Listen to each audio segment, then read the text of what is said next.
ও কাগুরে এগুন হইছে বেউকুফ number one. ও কাগুরে এগুন হইছে বেউকুফ number one. আরে হে দিন দেখছি ভোলা শহর বেসে কিলির হান। ও কাগুরে এগুন হইছে বেউকুফ নাম্বার ওয়ান। ও কাগুরে এগুন হইছে বেউকুফ নাম্বার ওয়ান। কথা বলেন ঠিক না ব্যাঠি? আরে কানের লতি হুডা করি হরছে হাতে ধুল, রবার দিয়া বান্দি রাখে লম্বা মাথার চোখ। আমি কি ভুল বললাম? ভুল বললাম। দেখবেন এক শ্রেণীর যুবকেরা কানের লতি ছিদ্র করে তার মধ্যে স্বর্ণের কানের দুল পরিধান করে রাস্তার মধ্যে চলছে। আবার লম্বা লম্বা চুল তার মধ্যে খোপা করে, বেনি করে, কত স্টাইল করে, কালার করে। আমার বন্ধু, আমার ভাইরা, কান ছিদ্র করা, কানের মধ্যে অলংকার পরিধান করা, এটা পুরুষের সিফাত নাকি নারীদের? জোরে বলেন, পুরুষের নাকি নারীদের? আজকে আমরা নারীদের সিফাত নিজেদের মধ্যে নিয়ে আসছি। নারীদের মতো কান ছিদ্র করে শ্বাসসজ্জিত হইয়া রাস্তার মধ্যে চলছি। আমার বন্ধু, আমার ভাইরা, পুরুষের জন্য কান ছিদ্র করা, কানের মধ্যে স্বর্ণের অলংকার পরিধান করা পুরুষের জন্য হালাল নাকি হারাম? জোরে বলেন, হালাল না হারাম?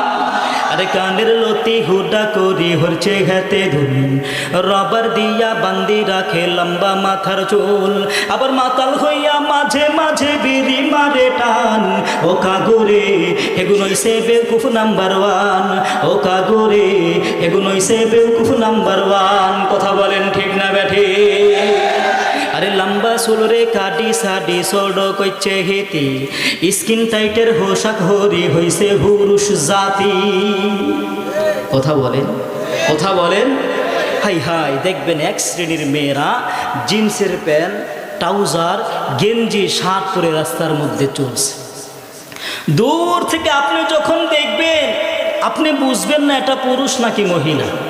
দূর থেকে মনে হবে একটা পুরুষ মানুষ হয়তো রাস্তা দিয়ে হেঁটে যাচ্ছে, কিন্তু যখন কাছে যাইবেন আপনার ধারণা মুহূর্তেই পাল্টায় যাবে। দেখবেন এটা তো পুরুষ নয়, একজন মহিলা। কথা বলেন ঠিক না ব্যাঠি? কিন্তু মুসলমান ভাইরা আমার, আজ থেকে 20 বছর আগে তাকায় দেখেন, আমার আপনার মা বোন কিন্তু এমন ছিল, এমন ছিল না, এমন ছিল না।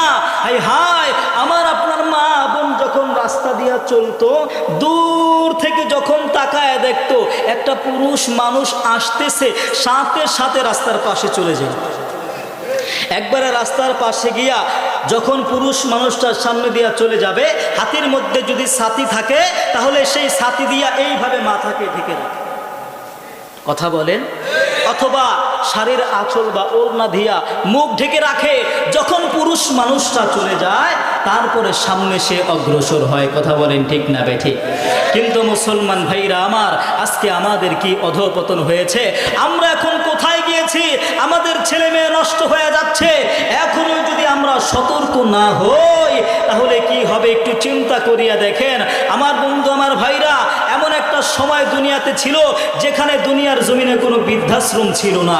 কিন্তু মুসলমান ভাইরা আমার, এখন বৃদ্ধাশ্রমের অভাব নাই। মা বাবা